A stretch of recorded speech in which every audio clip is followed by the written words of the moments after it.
नमस्ते छात्रों, आज हम हिंदी लोक भारती कक्षा 10वीं का पाठ क्रमांक 2 लक्ष्मी, जिनके लेखक हैं गुरबचन सिंह, ये आज हम पढ़ने वाले हैं। छात्रों, लेखक गुरबचन सिंह का जन्म 1937 में पंजाब राज्य के बठिंडा शहर में हुआ था। ये मूलतः एक पंजाबी लेखक है। इन्हें बचपन से ही साहित्य में रुचि है। इन्होंने हिंदी में भी स्वतंत्र रूप से कहानियां लिखी है। इनकी कहानियां मनुष्य को चिंतन करने के लिए विवश कर देती है। इनके लेखन की भाषा अत्यंत सहज एवं सरल है। साहित्य के अनेक क्षेत्रों में इन्होंने मुक्त लेखन किया है। इनकी जो प्रमुख कृति है वो है अग्निकलश। गद्य परिचय। ये जो लक्ष्मी कहानी है, ये एक आधुनिक कहानी है। आधुनिक कहानियां मानवीय गुणों व मूल्यों से परिपूर्ण होती है।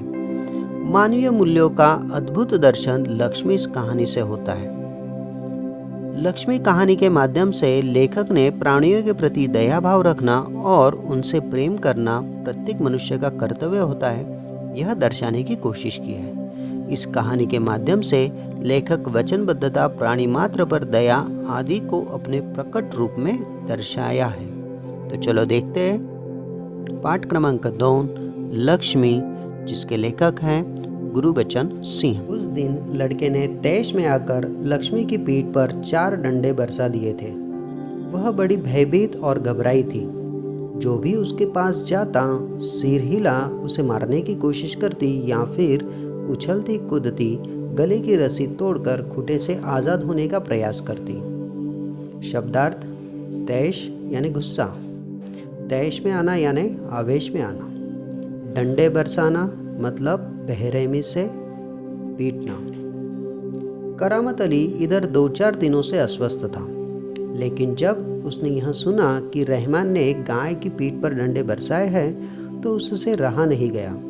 वह किसी प्रकार चारपाई से उठकर धीरे धीरे चलकर बथान में आया। आगे बढ़कर उसके माथे पर हाथ फेरा, पुचकारा और हौले से उसकी पीठ पर हाथ फेरा। लक्ष्मी के शरीर में एक सिहरन सी दौड़ गई। शब्दार्थ। बथान यानी पालतू गाय बैल के रखने का जो स्थान होता है उसे कहते हैं। सिहरन यानी कपकपी, जैसे ठंड के मारे कपकपी होती है, तो यहाँ सिहरन का अर्थ है भय से होने वाला कंपन। करामत अली ने कहा, ओह, कमबख्त ने कितनी बेदर्दी से पीटा है। उसकी बीवी रमजानी बोली, लो, चोट की जगह पर यह रोगन लगा दो, बेचारी को आराम मिलेगा। शब्दार्थ। रोगन मतलब दवा, मिलाया हुआ तेल। करामत अली गुस्से में बोला, क्या अच्छा हो अगर इस लाठी से तुम्हारे रहमान के दोनों हाथ तोड़ दिए जाए? कहीं इस तरह पीटा जाता है? रमजानी बोली, लक्ष्मी ने आज भी दूध नहीं दिया। तो करामत अली ने कहा, तो उसकी सजा इसे लाठियों से दी गई। रहमान से गलती हो गई, इसे वह भी कबूलता है। कबूलना यानी स्वीकार करना या मान लेना। रमजानी कुछ क्षण खड़ी रही, फिर वहां से हटती हुई बोली, देखो, अपना ख्याल रखो। पाँव इधर उधर गया तो कमर सिकवाते रहोगे। करामत अली ने फिर पैर से लक्ष्मी की पीठ सहलाई। मुंह ही मुंह में बड़बड़ाया, माफ कर लक्ष्मी, रहमान बड़ा मूर्ख है। उम्र के साथ तू भी बूढ़ा गई है। डेयरी फार्म के डॉक्टर ने तो पिछली बार ही कह दिया था, यह तेरा आखिरी बरस है। शब्दार्थ। सहलाना यानी प्रेम पूर्वक हाथ फेरना। लक्ष्मी शांत खड़ी अपने जख्मों पर तेल लगवाती रही। वह करामत अली के मित्र ज्ञान सिंह की निशानी थी। ज्ञान सिंह और करामत अली एक दूसरे के पड़ोसी तो थे ही, वे कारखाने में भी एक ही विभाग में काम करते थे। प्रायः एक साथ ड्यूटी पर जाते और एक साथ ही घर लौटते। ज्ञान सिंह को मवेशी पालने का बहुत शौक था। प्राय उसके घर के दरवाजे पर भैंस या गाय बंधी रहती। 3 बरस पहले उसने एक जर्सी गाय खरीदी थी। उसका नाम उसने लक्ष्मी रखा था। अधेड़ उम्र की लक्ष्मी इतना दूध दे देती थी कि उसके घर की ज़रूरतें पूरी हो जाने के बाद बाकी दूध गली के कुछ घरों में चला जाता। दूध बेचना ज्ञान सिंह का धंधा नहीं था, केवल गाय को चारा और दर्रा आदि देने के लिए कुछ पैसे जुटा लेता था। शब्दार्थ: मवेशी ये एक उर्दू शब्द है।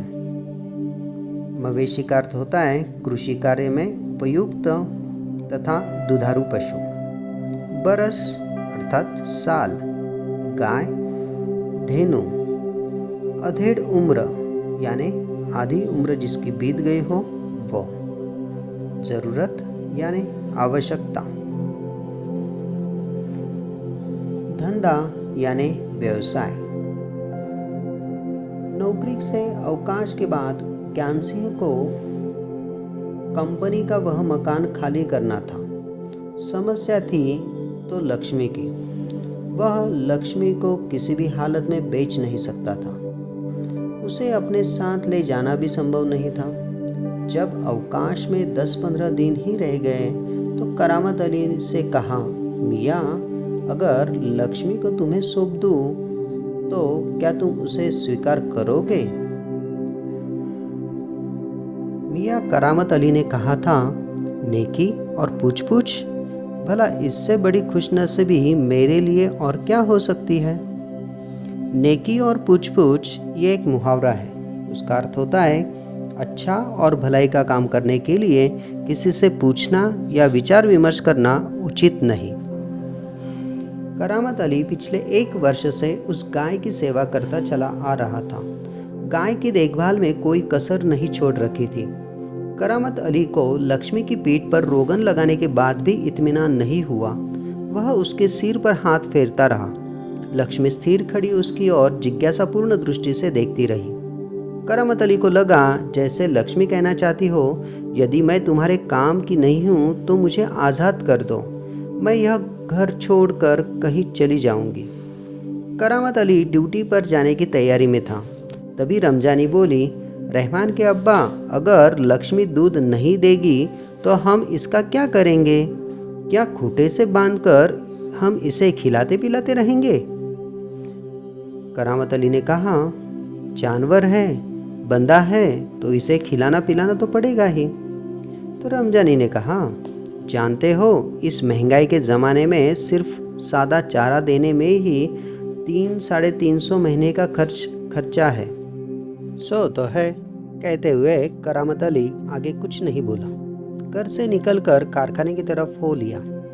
रास्ते में वह रमजानी की बात पर विचार कर रहा था। लक्ष्मी अगर दूध नहीं देगी तो इसका क्या करेंगे? यह ख्याल तो उसके मन में आया ही नहीं था कि एक समय ऐसा भी आ सकता है कि गाय को घर के सामने खूंटे से बांधकर मुफ्त में खिलाना भी पड़ सकता है। उसके साथ ही नईम ने उसे कुछ परेशान देखा तो पूछा, करामत मियाँ, क्या बात है, बड़े परेशान नजर आते हो? खैरियत तो है? खैरियत मतलब कुशलता। ऐसी कोई विशेष बात नहीं। नईम ने पूछा, कुछ तो होगा। करामत अली ने जवाब दिया, क्या बताऊं, गाय ने दूध देना बंद कर दिया है, बूढ़ी हो गई है, बैठा कर खिलाना पड़ेगा और इस जमाने में गाय भैंस पालने का खर्चा। नईम ने पूछा, इसमें परेशान होने की क्या जरूरत है, गाय बेच दो। करामत अली ने होका भरते हुए कहा, हाँ, परेशानी से छुटकारा पाया जा सकता है। बहुत आसान तरीका है, लक्ष्मी को बेच दिया जाए। वह नईम के पास से हटकर अपने काम में जुट गया। होका भरना यानी दीर्घ निश्वास। करामत अली रात का गया सवेरे कारखाने से घर लौटा। रात की ड्यूटी से घर लौटने पर ही वह लक्ष्मी को दूहता था। घर में घुसते ही उसने रमजानी से पूछा, क्या लक्ष्मी को अभी तक चारा नहीं दिया? रमजानी बोली, रहमान से कहा तो था। करामत अली ने कहा, तुम दोनों की मर्जी होती तो गाय को अब तक चारा मिल चुका होता।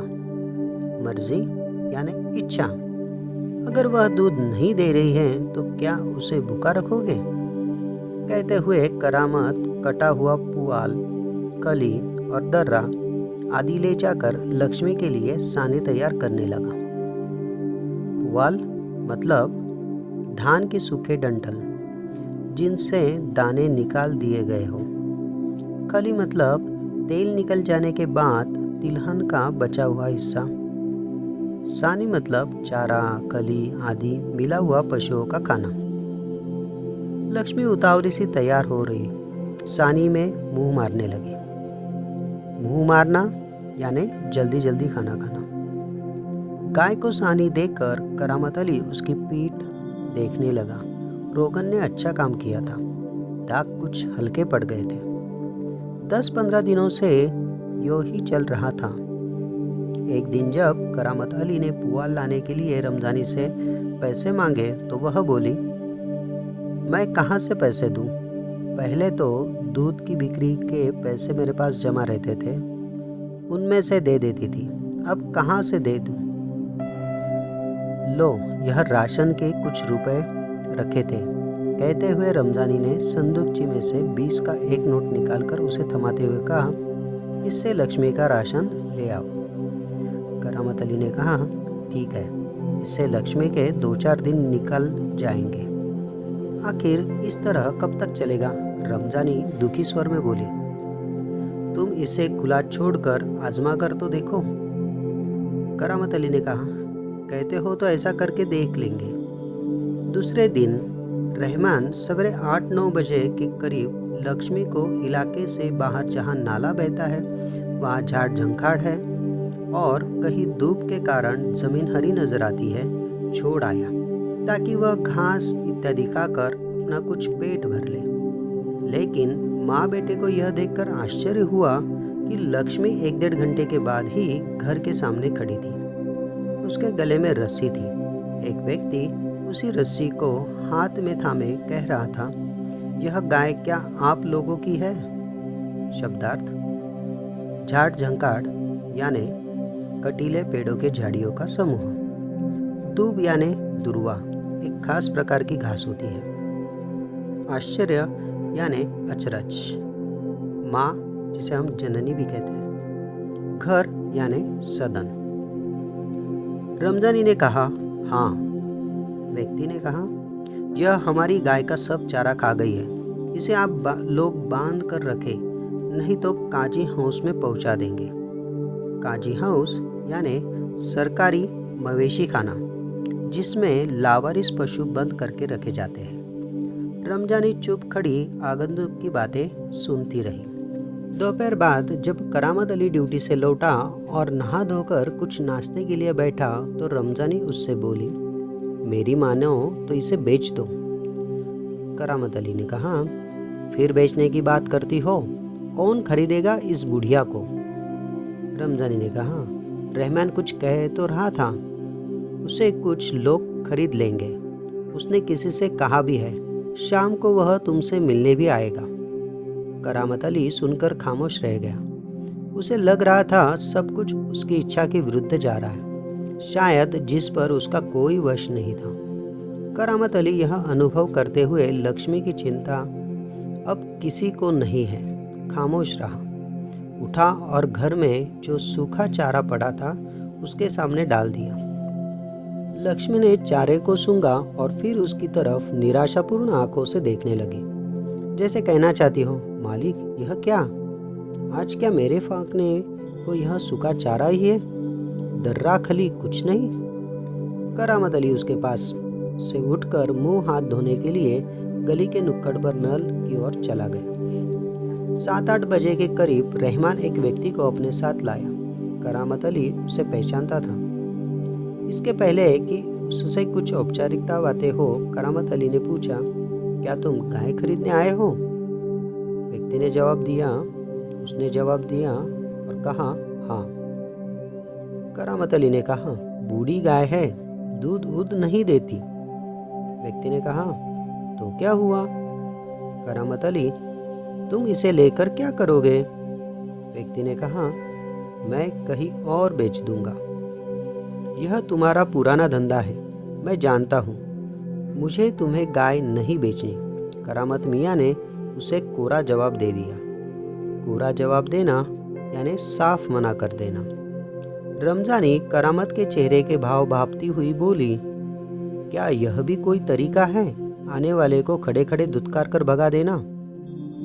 शब्दार्थ: भांपना यानी ताड़ना, यानी रंग ढंग से जान लेना। दुत्कारना यानी धिक्कारना या फिर तिरस्कार करना। तुम जानती हो वह कौन है? करामत अली ने कटु स्वर में कहा। वह लक्ष्मी को ले जाकर वहां बेच आएगा जहां यह टुकड़े टुकड़े होकर बिक जाएगी। मेरे दोस्त ज्ञान सिंह को पता चल गया तो वह मेरे बारे में क्या सोचेगा? उस दिन करामत अली बिना कुछ खाए पिए रात को बिना बिस्तर की चारपाई पर पड़ा रहा। नींद उसकी आंखों से कोसों दूर थी। रात काफी निकल चुकी थी। सवेरे देर तक वह लेटा ही रह गया। कुछ देर बाद करामत अली ने चारपाई छोड़ी, मुंह हाथ धो घर से बाहर निकल पड़ा। लक्ष्मी के गले से बंधी हुई रस्सी खूंटे से खोली और उसे गली से बाहर ले जाने लगा।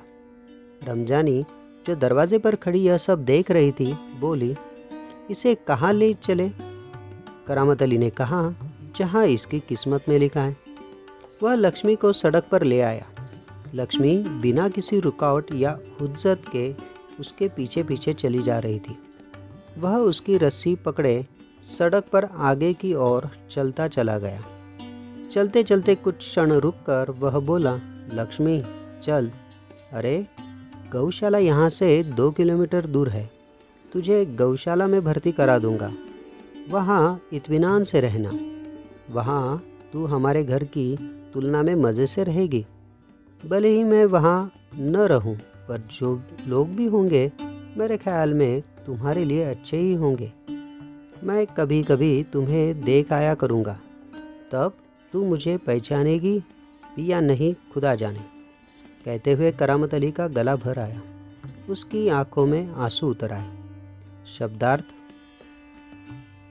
हुज्जत यानी विरोध दर्शाते हुए या फिर झगड़ा करते हुए। गौशाला जहाँ पर गायें रखी जाती है। इत्मीनान यानी भरोसा या फिर विश्वास। गला भराना यानी आवाज भराना। चल लक्ष्मी चल, जल्दी जल्दी पैर बढ़ा। और वह खुद किसी थके मांदे बूढ़े बैल की तरह भारी कदमों से आगे बढ़ने लगा। भारी कदमों से आगे बढ़ना यानी दुखी होकर चलना। धन्यवाद।